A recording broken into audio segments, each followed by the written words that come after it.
Fala pessoal, beleza? Bom pessoal, a gente já conversou demais, né? Já conversamos, já falamos, batemos um papo a respeito do ozônio, das suas funcionalidades, nós já falamos a respeito da potência do ozônio, mas vamos largar de churumelas, vamos largar de conversa fiada, vamos para a prática, vamos aprender a montar o nosso aparelho de ozônio. Lembrando, gente, que nós vamos pegar aqui as partes e só que nós precisamos já da câmara de ozônio pronta. Lembrando que aqui no canal já tem um vídeo explicando como que essa câmara de ozônio foi feita. Clica aqui, ó, que você vai aprender a fazer essa câmara de ozônio. Então vamos partir do princípio aonde essa câmara já está pronta, mas eu deixei aqui tudo particionado para vocês verem o que nós vamos precisar. A única coisa que não está aqui, pessoal, são os fios de interligação. Então, olha só, o que nós vamos precisar? Nós vamos precisar de uma bobina automotiva e eu recomendo, pessoal, que quando vocês forem comprar essa bobina automotiva, vocês não utilizem equipamento de má qualidade. Paga um pouquinho a mais e compra uma Bosch ou uma Delphi. Então, esse equipamento, para vocês terem uma ideia, essa minha câmera aqui, ela já está montada há 2 anos e eu utilizo ela constantemente. Recentemente nós tivemos uma turma presencial, eu desmontei o meu equipamento, nós trabalhamos com ela novamente e nunca queimou, nunca me deixou na mão. Sendo que a gente tem relato de alguns alunos que comprou equipamentos de má qualidade e o equipamento com pouquíssimo tempo ele quebrou. Por que acontece isso, gente? Porque nós vamos trabalhar aqui com um equipamento de altíssima potência. Então nós estamos trabalhando com alta tensão. Vale até um alerta. Se você não tiver segurança para você trabalhar com energia elétrica, eu recomendo que vocês procurem um profissional para auxiliar vocês a montar esse equipamento, porque é algo perigoso. Nós estamos trabalhando com alta tensão, nós vamos trabalhar com até 30.000 volts com esse equipamento, porque para a gente montar a câmara de ozônio, nós precisamos de encontrar aquele momento que eu falei para vocês. Vocês se lembram? Nós precisamos de montar o equipamento para que esse equipamento ele encontre o momento plasmático da matéria. Para que a gente consiga montar esse momento plasmático da matéria, a peça fundamental é esse cara aqui, ó, porque ele vai provocar uma descarga elétrica em alta tensão. Aí a partir daí nós vamos conseguir pegar o O2, quebrar as moléculas e transformar ele em O3. Então nós vamos transformar ele em ozônio. Beleza, pessoal? Antes da gente começar a montar, aqui nós vamos para o quadro para vocês entenderem como é que vai ficar esse diagrama. Bora lá, meu povo! Então olha só, vamos entender agora aqui no quadro como é que vai funcionar o nosso diagrama. Lembrando que todos os componentes, e vamos entender aqui aonde cada componente vai estar. Olha só, primeiro deles é o nosso potenciômetro. Gente, esse aqui é um potenciômetro daqueles simplesinhos, daqueles de ventilador. Então, o potenciômetro é o nosso primeiro componente aqui. Qual que vai ser a função desse potenciômetro? Apenas regular a quantidade de energia que estará entrando e que estará saindo. Por que isso daqui é importante? Porque todas as vezes que nós estamos trabalhando com esse estágio da matéria, nós vamos ter as contagens de quebra de molécula e nós vamos contar essas quebras de moléculas pelos Gauss. Nós vamos montar esse potenciômetro justamente para a gente poder modular a quantidade de curto-circuito ou de energia elétrica que nós vamos querer que aconteça entre a nossa vela, ou seja, o nosso eletrodo positivo e o nosso eletrodo negativo. Lembrando que aqui nós estamos trabalhando com altíssima tensão. Então, todas as vezes que o oxigênio ele estiver entrando por aqui e ele encontrar esta área que estará acontecendo grandes descargas eletromagnéticas entre o eletrodo positivo e o eletrodo negativo, o resultado desse curto-circuito é a quebra da molécula. Então ele vai entrar oxigênio de um lado e ele vai sair O3, ou seja, o ozônio, o oxigênio nascente do outro lado. Aqui nós estamos fazendo o papel inverso da natureza. A natureza ela pega o ozônio e transforma ele em oxigênio. Nós estamos pegando o oxigênio e voltando ele para o seu estágio inicial, para o estágio do oxigênio nascente, do O3. Então, o que vai poder fazer este tipo de trabalho é exatamente essa área de curto-circuito. Então, o centelhamento ele vai estar acontecendo daqui para cá. Então, todas as vezes que houver centelha de um eletrodo para o outro eletrodo, nós vamos ter o resultado plasmático. A função desse eletrodo estar dando esse curto-circuito é quebrar a matéria. Então, a física está acontecendo aqui na nossa frente. Então, nesse momento, eu quebro a molécula de oxigênio e transformo ela em oxigênio nascente, ou seja, em O3. Então, gente, quem vai regular a quantidade de gamas? Então, o gama é a unidade que nós vamos conseguir medir a intensidade desse curto-circuito. Ou seja, se eu vou modular ele com 20 mil volts, 30 mil volts, 40 mil volts, 10 mil volts, em cada potência dessa daí, eu vou ter um resultado de quantidade de ozônio que eu vou ter de resultado final. Então, entrou 50 moléculas aqui de O2, para mim sair com 50 moléculas aqui de O3, eu vou regular isso a partir dos gamas. Quem vai fazer esse trabalho é o nosso potenciômetro. Então, o potenciômetro, que é esta pecinha aqui, ele vai se encarregar de modular esse curto-circuito, fazendo com que eu tenha momentos que eu tenho mais tensão, momentos que eu tenho menos tensão. Beleza, gente? Então, o nosso primeiro componente é o potenciômetro. Vamos deixar esse cara aqui. O nosso segundo componente é o nosso capacitor eletrolítico. Esse capacitor eletrolítico é um capacitor que tem muita facilidade de vocês encontrarem ele aí no mercado. Isso aqui é um capacitor de micro-ondas. Existe ele de 0,70, de 0,90 microfarad e de 1,0 microfarad. Então, eu tenho ele de 0,70, 0,90 e de 1. O melhor que nós temos para fazer este equipamento é esse cara aqui, ó, é o de 0,90. Caso vocês não encontrem, Eduardo, eu não encontrei aqui na minha cidade, pode colocar o de 1, não tem problema nenhum.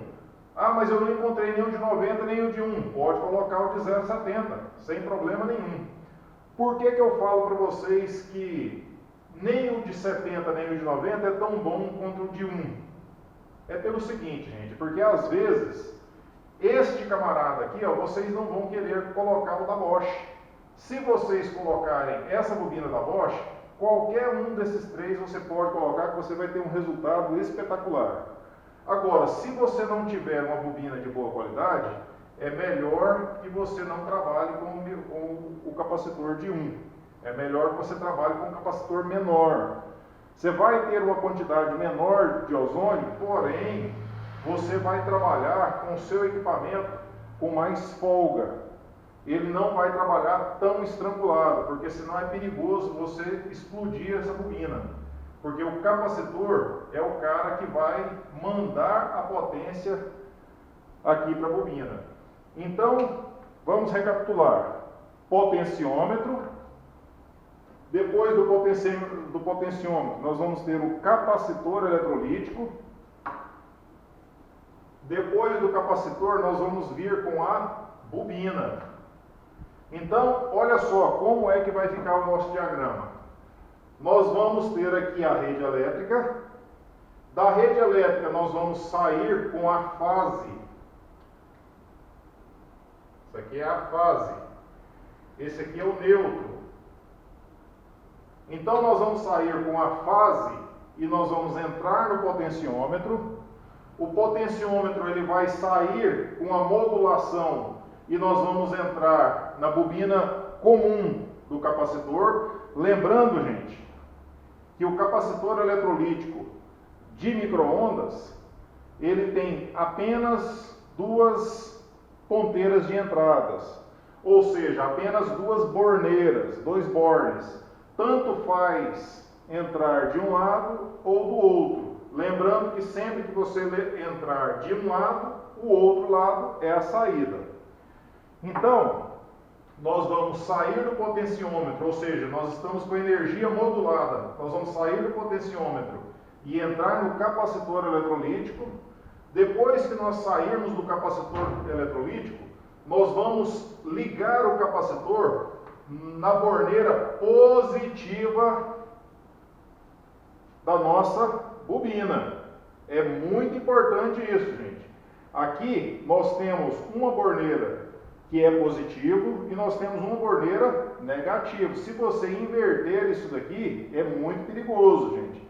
Lembrando que nós estamos trabalhando com equipamento de alta tensão. Nós podemos tirar daqui até 40.000 volts.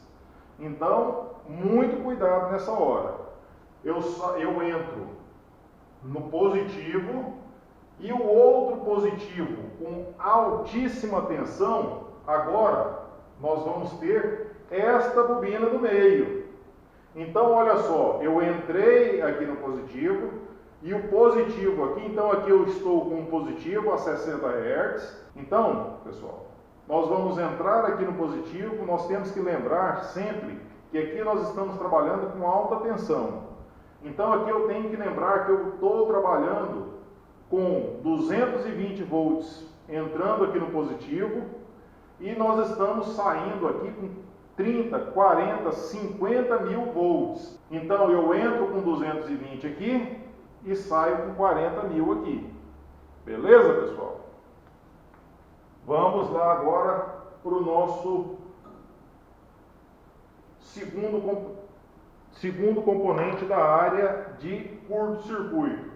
Eu deixei aqui a nossa câmara de ozônio completamente aberta. Lembrando que nós precisamos de uma tampa. Essa câmara, nós estamos fazendo ela com um copo. Então é o copo, a tampa do copo e nós temos um eletrodo. Nós vamos ter o fio envolto desse copo para o lado de fora que vai fazer o eletrodo negativo e esse aqui é o eletrodo positivo. Procura aí no canal que tem um vídeo explicando como é que se faz esta câmara. Então, gente, aqui nós temos o nosso elemento de curto-circuito. Eu tenho então a energia que vai entrar em 220 volts, corrente alternada. Ela vai para o capacitor, ela vai ser filtrada e vai ser modulada. Ela vem para a bobina, eu vou aumentar a tensão. Depois disso, nós vamos interligar o positivo da nossa bobina de alta tensão na nossa tubulação de saída da nossa câmara. Lembrando que este furinho ele vai ser ligado a um tubo de cobre, como está lá no vídeo que eu estou ensinando a fazer a câmara. Esse tubo de cobre ele vai ser soldado a esse tubo de alumínio, que vai ser o nosso eletrodo positivo. Então vamos ver como que a coisa vai acontecer aqui. Então, lembrando, todas as vezes que você estiver montando a sua câmara, você tem que entender o que você está fazendo. Notem que a nossa câmara, a tampa da nossa câmara, ela tem que ter pelo menos 2 furos. Uma para a entrada do oxigênio, então o oxigênio ele vai entrar por aqui, ele vai vir aqui por dentro, porque não tem comunicação nenhuma, olhem.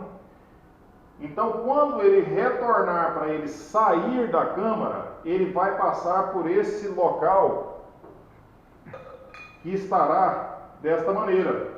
Então, esse espaço aqui que vai sobrar para o oxigênio passar é a área de curto-circuito. Nessa área de curto-circuito aqui é que nós vamos estar fazendo o desprendimento da molécula do O2 e liberando a molécula do O3. Então, este ponto positivo de alta tensão, ele está saindo da bobina e sendo soldado direto no pino da saída, que não tem comunicação nenhuma com o pino da entrada. Aqui é uma entrada livre de oxigênio. Então, o que vai ser ligado aqui é apenas o compressor. O compressor é um compressorzinho desse, de aquário, custa R$30. Então, o compressorzinho de aquário, ele mandou ar aqui para dentro da nossa câmara. Este ar que está entrando abundantemente por aqui, ele tem que sair. Quando ele estiver saindo, o caminho natural da saída dele é esta área, que está envolto do eletrodo negativo e entre o eletrodo positivo. Como aqui eu tenho uma área de alta tensão, ele está acontecendo curtos-circuitos momentâneos nesta área. Então quer dizer que tudo que passar aqui, a partir desse momento que está entrando o O2, ele vai ser desprendido. Nós estamos encontrando um momento plasmático. A partir desse momento, nós vamos liberar apenas O3. Beleza, pessoal? Então, tirem um print da tela, fiquem aí com o diagrama de ligação. E lembrando que esse daqui é o diagrama básico. É o diagrama básico. Depois nós vamos complementar esse diagrama aqui com outros elementos, mas aí para a gente melhorar o nosso sistema. Beleza, pessoal? É isso aí. Vamos estudar. Bom, pessoal, agora voltando aqui para a nossa mesa, depois da gente conhecer todo o diagrama de montagem, eu vou dar um tempinho para vocês montarem a câmara de vocês, providenciar todos os fios de comunicação. Aqui, a partir de agora, é apenas componentes eletrônicos de condução, ou seja, fio de cobre, preferencialmente cobre. Não é bom a gente trabalhar com fio de alumínio, porque o fio de alumínio, a possibilidade de acidentes é muito grande. Então, lembrando que se você não tiver nenhuma habilidade com equipamentos ou com sistemas de eletricidade, não brinque com a sua segurança, gente. Contrate uma pessoa capacitada e um profissional que entenda da parte elétrica para fazer essa montagem para vocês. Não brinquem com a vida de vocês, gente. Parece um projetinho simples, mas é algo que requer muito cuidado. Beleza, pessoal? Então, hoje a gente fica por aqui. Eu quero que vocês façam a câmara de ozônio de vocês e no próximo vídeo nós vamos voltar, nós vamos montar tudo isso daqui e nós vamos testar, nós vamos observar o momento em que a câmara estará gerando ozônio, se ela gera realmente ozônio ou não. Beleza, pessoal? É isso aí. Até a próxima aula.